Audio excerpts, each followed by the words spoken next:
مدام من سياد عبريدي رنا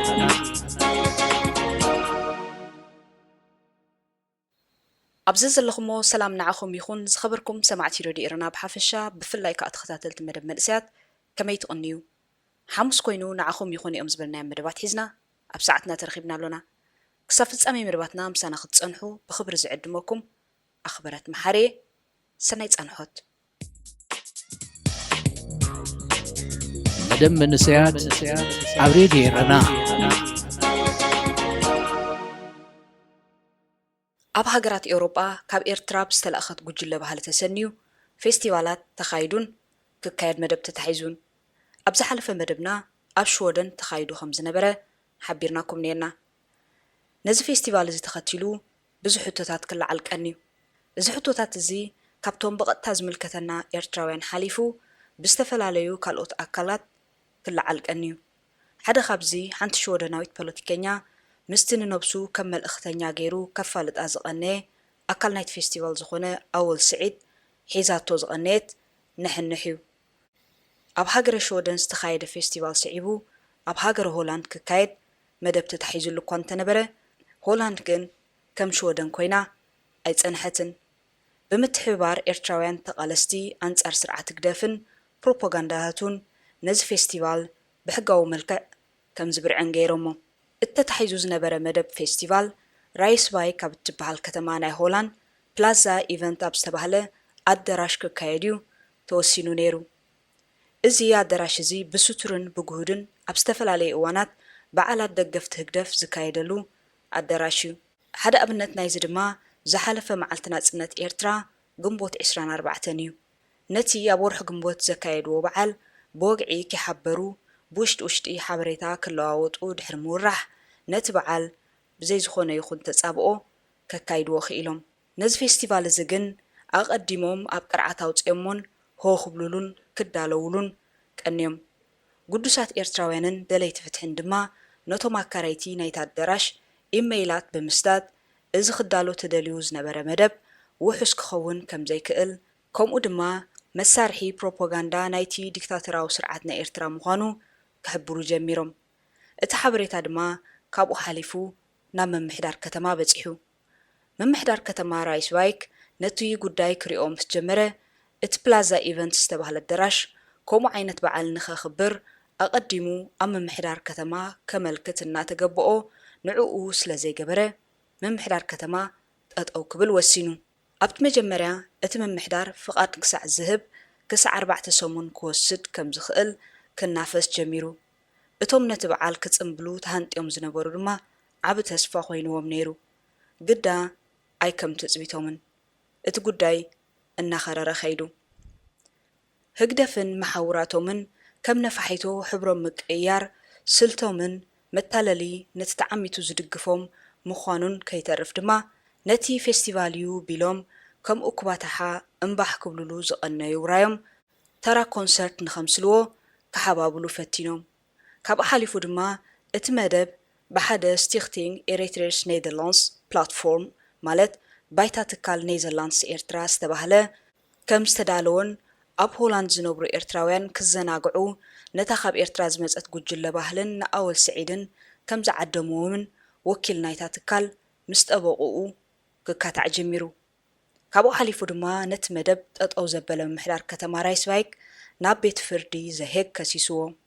ብወገን ነቲ መደብ ደው ከብሉ ዝተወፈዩ ኤርትራውያን ደለይቲ ፍትሒ ዝካታዕ ዝነበረ ኣብ ሆላንድ ዝመደበሩ ትካል ኤርትራውያን ንሰብኣዊ መሰላት ምስ ጠበቐኡ እዩ እቲ ፌስቲቫል ኣነ ያዳልዮ ዝበለ ባይታ ትካል ኔዘርላንድስ ኤርትራ ምስ መንግስቲ ኤርትራ ወላሓንቲ ርክብ ከም ዘይብሉ ኣወል ስዒድ እውን ተራ ገጣማይ እምበር ምስ መንግስቲ ኤርትራ ዝኾነ ይኹን ርክብ ከም ዘይብሉ እዩ ናይ ክሕደት ቃሉ ንቤት ፍርዲ ዘሄግ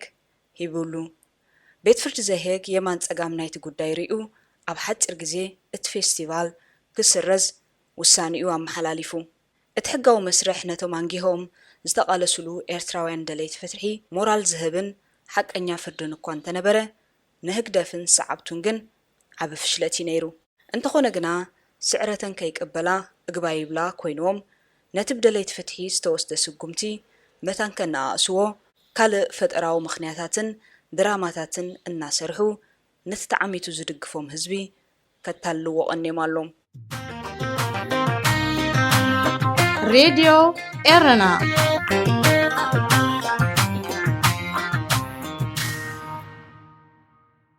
ንምንታይ ኣብ ሆላንድ ክንዲ ዝቕልጡፍ ዝኾነ ስጉምቲ ክውሰድ ተኻኢሉ ንዝብል ሕቶ ጻዕሪ መንእሰያት ደለይቲ ፍትሒ ከም ዘለዎ ኮይኑ ኣብ ሕብረተሰብ ሆላንድ ንህግደፍ ግን ሱር ዝሰደደ ምጥርጣር ኣሎ። ንኣብነት ካብቲ ኣብ ወርሒ ሚያዝያ 2017 ኣንጻር ኣማኻሪ እስያስ ዝኾነ የማነ ማንኪ ኣብ ከተማ ፌልዶቨን ዝተገበረ ሰላማዊ ሰልፍን እቲ ጉባኤ መንእሰያት ህግደፍ ዝፈሸለሉ ኣጋጣምን ክንጅምር። ካብ 2014 ዓመተ ምህረት ጀሚሩ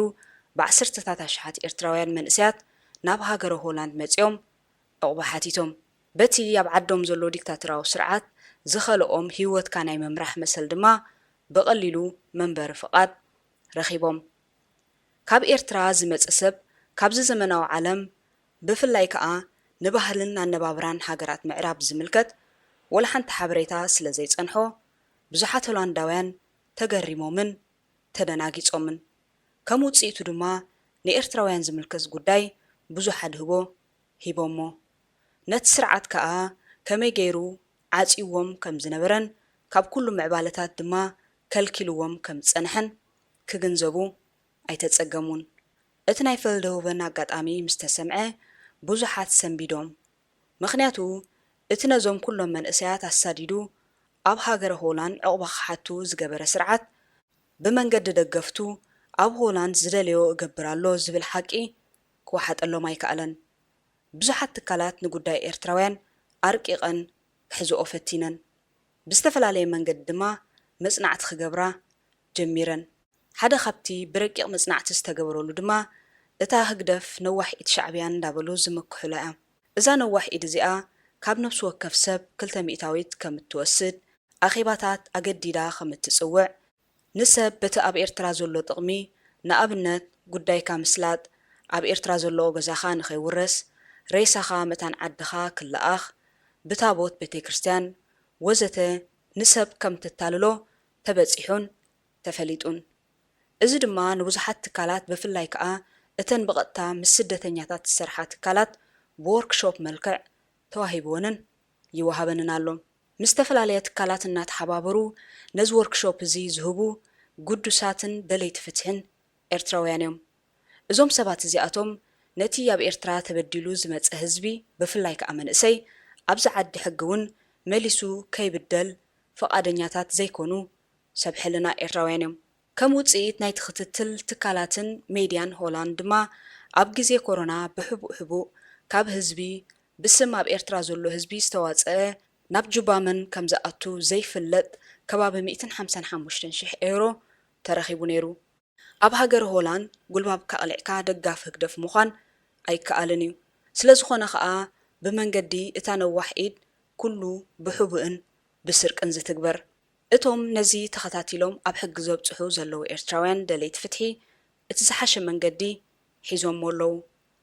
ምኽንያቱ ህግደፍን ምስ ህግደፍ ዝደናገጽን ኣብ ቅድሚ ሕጊ ቀሪቡ ዝረትዓሉ ወላ ሓንቲ ጭብጥን ምኽንያትን የብሉን። እቶም ኩሎም ተሓቢኦም ንህግደፍ ከጣቕዑ ዝውዕሉ ዘለዉ ኣብ ዓድና ምንባር ስለ ዝኸለኣና ኢና ተሰዲድና ብምባል መንበሪ ፍቓድ ዝረኸቡ እዮም። ተቢዖም ወላ መንበሪ ፍቓደይ ተመንጢለ ዓደይ ይምለስ ዝብሉ ከዓ ኣይኮኑን። ምኽንያቱ እታ ኣብ ኤርትራ ዘላ ናብራ ከተንብሮም ከም ዘይትኽእል ኣጢዖም ይፈልጡ። ኣብ ሃገረ ሆላንድ ቋንቋ ተማሂርካ ክሳዕ ስራሕ ትረክብ ንመንበሪኻ ዝኸውን ገንዘብ መንግስቲ እዩ ዝህበካ። እዚ መንግስቲ ዝህበካ ገንዘብ ካብ ነፍሲ ወከፍ ዝሰርሕ ዜጋ ብመልክዕ ቀረጽ ዝተኣከበ እዩ። ስለዚ እዚ ገንዘብ እዚ ነቲ ዓዶም ብስደተኛታት ክትመልእ ዝገበረ ስርዓት ክወሃብን 200 ክኽፈሎን ዝወሓጠሉ ዜጋ ከቶ የልቦን። ከምዚ ክጥቀስ ዝጸንሐ ኣብዚ ዓዲ ፍትሒ ዝኾነት ሃገር ሆላንድ ንህግደፍ ቦታ ይብሉን። ብዙሓት ትካላት ብፍላይ ድማ እተን ብቐጥታን ብተዘዋዋርን ምስ ኤርትራውያን ዝሰርሓን ኤርትራውያን ዝሕግዛን ንድሕነትን ውሕስነትን ናይቲ ዝሕግዝኦ ሰብ ብዝብል ምኽንያት ዝኾነ ይኹን ምስ ህግደፍ ዝደናገጽ ኤርትራዊ ክቆጽራ ኣይደልያን እየን። ስለዚ ህግደፍ ዝጨኑ ሰብ أبوتا حقي كقربن كله مرتع زخون شبتن مخنياتن يبولون راديو إرنا راديو إرنا كاب كتما باريس محلالة في إرتوان غازت إنياتا زدالو نتا راديو زخبركم تخطاتلتي مدب مدسات نلوم زدالنا مدب كم استخطاتلكم وإنيرو بزغربنا لكم مدبات عاقبكم كتكونو تسفانا إيو كساب زمت سحاموس مزترفو مدبات راديو إرنان حدقكم سنايك أنا راديو إرنا راديو إرنا كاب كتما باريس محلالة في إرتوان غازت إنياتا زدالو نتا راديو